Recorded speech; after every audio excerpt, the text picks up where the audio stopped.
My name is Fred Trask. I am a folk artist. I am the true and rightful owner of the entire estate of Maud and Everett Lewis. They left it all to me.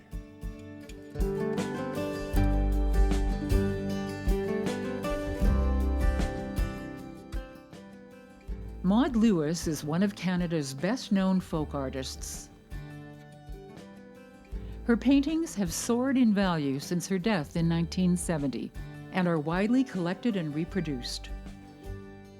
Her life and work have spawned articles, books, and movies which have mostly created an idealized, even sanitized version of her life. Now, more than half a century after her death, Maud, the person and the artist, is passing from living memory. But one person who knew Maud well is Jim Huey. It was quite a surprise to see her house inside so brightly painted with flowers and tulips and the staircase, everything. And she was the most amazing person and did a lot of work. She sold a lot of art. But what was amazing to me was the fact that she was so crippled up and had to be in so much pain with her gnarled knuckles and hands.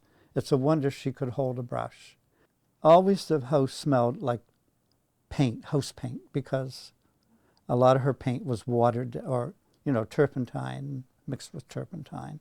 House paint, which would be used in her paints. And when you look at a Maud Lewis painting, you'll see some of them look very flat.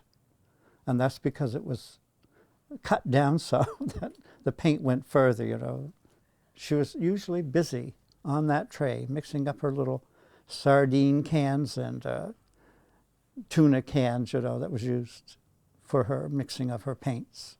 At the beginning, she was painting on just about anything she could get. Shingles, wood.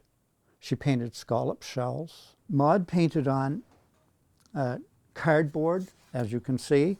She painted on cardboard, pieces of wood, boards that was smooth in the back. She painted on green, kind of a board, thick board, particle board, that she got from a mill. And a gentleman that owned the mill cut out her green board. And that's why you see a lot of Mauds with green board on them. I was talking to the gentleman that did this for Maud, and he loved to do it for her because it was used to fill in between plywood, fine finished wall board as they used to have back in the 60s and 70s, This is the Digby Gut, of course, coming in by Point Prim. She put 3 large funnels on the ship, and I think that was supposed to be the Princess Helene, which only had one, but, it was she painted what she loved. Maud could paint. She could paint well. She could do landscapes, and they have been found.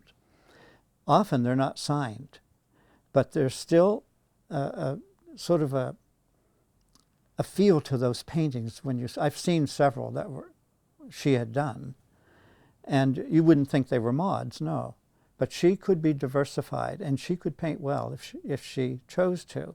People used to go to her house and almost ask her something made to order for them. In fact, I saw that once. That is a seascape, and the water coming in, and which she was most used to, being brought up in the Maritimes. And she knew what the rocky coast looked like, and the sea when it breaks on a rough shore, And in that painting, I believe there's almost a face that looks like a face. And you'd swear that that was deliberate, that she had done that. When you think back and visiting Maud, she'd always say hello, and she knew you were there when you came in the door. You'd knock on the door, and you'd come in. She was warm, and she, as under her conditions, I found her to be very, very pleasing. She liked people, and she liked everyone to be happy around her. I do believe that.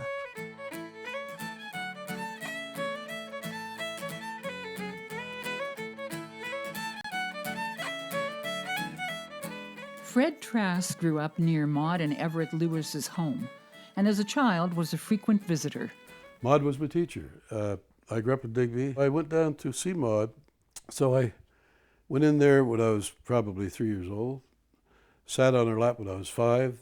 They named the trout in the well after me, Fat Fred.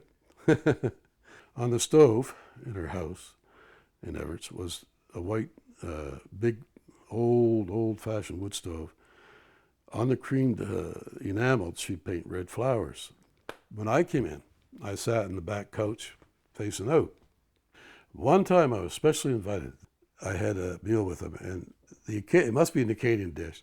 They take, for a soup broth, they put 1 potato. This is what you got on your saucer, 1 potato in the broth. That was your supper. Repeatedly during her life, Maud wrote and signed documents that transferred all copyrights on her work to Fred Trask. And despite selling copyright for specific images to other people, time and time again, Maud made it very clear that she wanted Fred to have all copyrights to her work. She even assigned copyrights to Fred that had been previously sold to another person, but never paid for, making that sale null and void in Maud's mind. This is a seashell that Maud painted of a ship, the sea, and they're very reasonable at the time. And what I had done this day was I bought the series of copyright, the most one can own, by the way. I registered with the CIPO in Montreal, Hall, Quebec. This is a tray that Maud painted on, and November the 1st, 1962, copyright sold to Fred Trask of 102 Water Street, Digby NS, paid in full, signed Maud Lewis. This one here is Maud Lewis, right? And she's decorated, it's a little bit different. And this is like a, what do you call it, a tray for the oven. Oh, excuse me, this is Everett Lewis.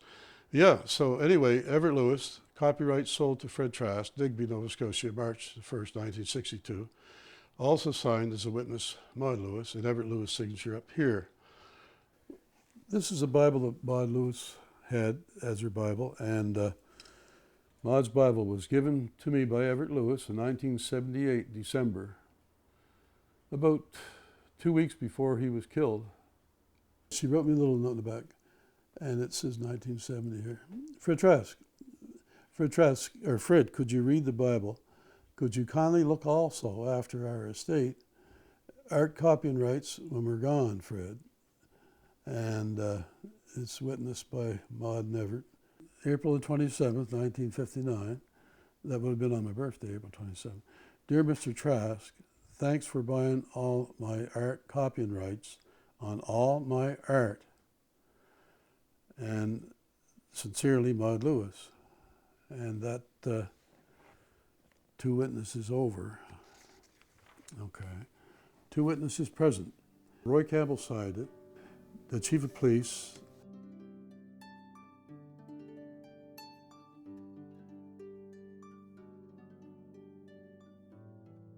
But she also made and registered a will that left her entire estate to Fred Trask. It was forgotten in a trunk full of papers. In 1997, I got a letter from my uncle Basil Porter. Said he had misplaced papers, which he has located for me to receive, that Everett wanted me to have his estate. Basil had forgotten these for 20 years. They were in a trunk, and they were discovered in the trunk, which is up and warehoused up in the upper level of the barn. And everything was in there, so when I went through it, then I found the papers. There were papers of this being left to me, the estate. So when I called Gordon to come out, Gordon Hay, RCMP, so he came out to where it was and saw me, and he said, there were very valuable papers. I said, well, I guess I'm the heir to Maud Lewis. So he said, okay, so you're going to have to see a lawyer. That was the first time I found out, was after the deaths of both. They liked me, I made them laugh, and that's all I can tell you. I don't know why they chose me. Maud Lewis left to me. Any part of the house she owned, like she put down half. She left me all copyrights on any painted surface she ever created, start to finish. Maud and Everett's intentions seem clear. They wanted Fred to have ownership of all copyrights to their art, as well as the painted house.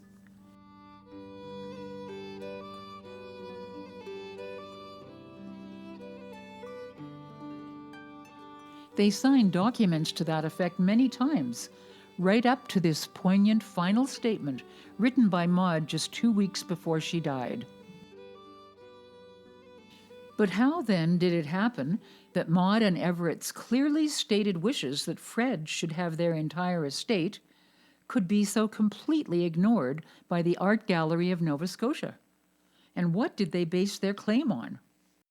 Everett was a person who drank a lot, and I figured that day he come in town with $50,000 in a garbage bag, drunk.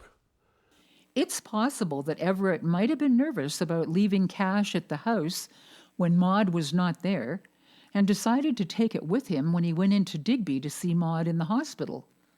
It was known locally that Everett kept all his money in cash around the house. Everett's eventual murder was at the hands of an intruder looking for his hidden money. When he came into Digby to see Maud at the hospital dying, in 1970 he was pushed to make a will, and Rogers was the new guy, and he was driven right to the office, and Gordon must have walked in with him, the chief of police as well. So he felt he had to do something, so he put Lewis heirs, and that's what he did. And that 1970 will that an intoxicated and illiterate Everett Lewis was coerced into making was the basis for all the trouble and deception that has followed regarding ownership of the estate. In a 1999 story in the Halifax newspaper, the dubious chain of possession was spelled out. According to that article, Barry Jennings had purchased the estate from the Lewis family heirs based on Everett's 1970 will favoring the Lewis family. Then the Art Gallery of Nova Scotia acquired the estate from the Maud Lewis Painted House Society, which had acquired it from Barry Jennings. Well, when Everett died, Barry Jennings bought out the heirs, so they quickly took $15,000 from Barry Jennings, who was an antique dealer and collector. So anyway, what happened was when Barry bought them all out for $15,000, here's the house falling apart. He's digging holes in the ground. I never laughed so hard in my life and was wondering what the hell's he doing. Here's a painted house worth $1 million. He's digging holes in the ground looking for money. Well, if you found $50 in the bottle, so what? But the whole ownership chain, from Barry Jennings to the Painted House Society to Bernard Reardon of AGNS, was a house of cards, an inverted pyramid based on a lie. Why? Because 2 weeks before he was murdered, Everett Lewis made a new will, superseding all previous wills and reinstating Fred Trask as his sole heir. This will was duly registered. When I told the curator of the Art Gallery of Nova Scotia that I had copyright, he laughed at me and he said, "Go see the Department of Justice." I couldn't afford a lawyer. I mean, what could I do? I kind of felt, I'm screwed. But like so often in the history of Nova Scotia, an individual has little hope of success when confronting a government that's acting unfairly or illegally. On behalf of the Art Gallery of Nova Scotia, jumped my claim and licensed himself off of an invalid copyright. He didn't have copyright. No. He says he was transferred, or Barry Jennings got a letter from the family heirs not wanting copyright. Barry Jennings transferred this bullshit copyright to Bernard Reardon, who also had a bullshit copyright, and issues a license to reproduce the work. But the copyright wasn't legal, according to Tom Boyd, the manager and barrister of copyright. There was nothing he could transfer. He didn't get copyright from the heirs. And there's nothing mentioned in the 1970 Everett Lewis will saying he left the heirs copyright. So Bernie did not have the right to accept that he had copyright given by the heirs, which they couldn't give to Bernie. They're not the authors. Barry Jennings is not the author of copyright. The authors are Maud Lewis and Everett Lewis. They're who is the ones who gave me the copyright. Everett Lewis and Maud Lewis, not anyone else. The Art Gallery of Nova Scotia has profited handsomely from the work of Maud Lewis for decades. Prints, calendars, greeting cards, mugs, postage stamps, and many more items using Maud's images are sold for profit by AGNS, profits that rightly belong to Fred Trask. Emotions. Every night I think about it, every night.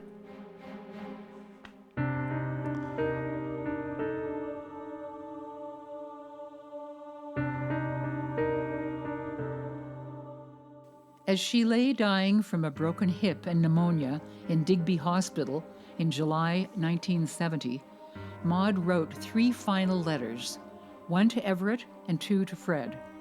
The first one, to Fred, was a note thanking him, basically for being Fred.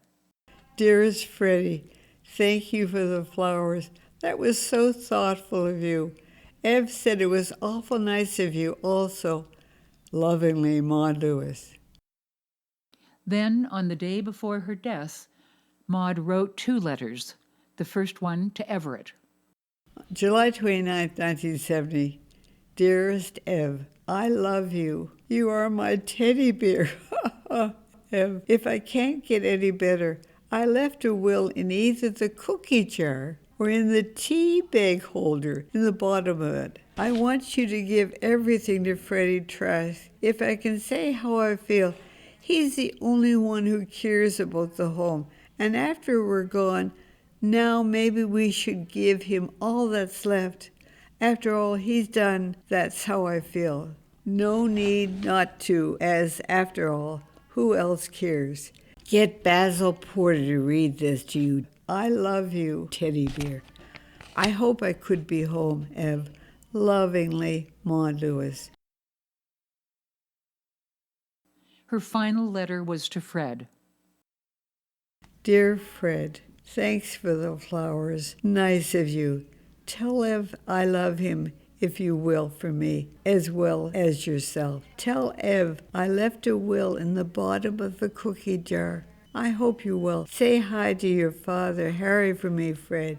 Take and look after Ev if you can. If I get sicker than I am, if anything bad should happen to me, tell him or show him this letter. Please, Freddie, I want you to get the estate, the house, the land, all the stuff after we're gone. Okay. Lovingly, Maud.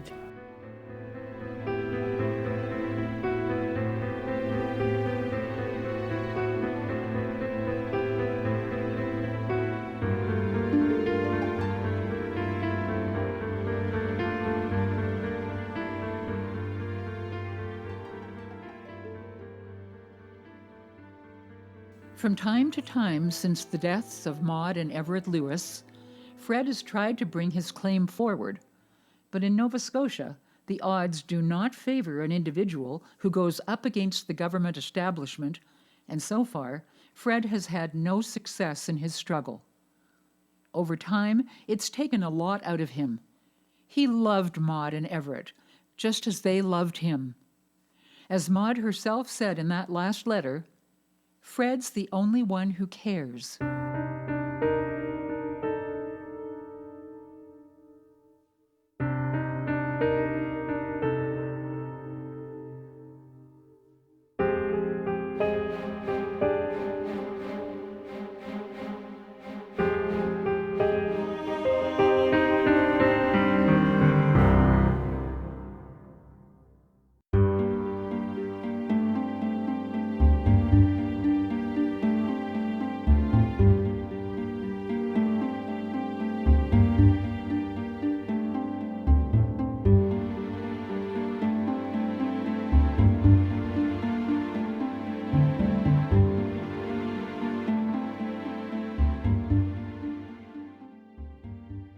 So who owns Maud? Is it the Art Gallery of Nova Scotia, or is it Fred Trask? Do all these letters from Maud and Everett and their legally registered final wills mean anything in the face of institutional greed for profit and glory? Fred fights on, and he may yet force the province to face up to the wrongs it has done him and to restore what is rightfully his. Perhaps then, Maud and Everett may rest in peace.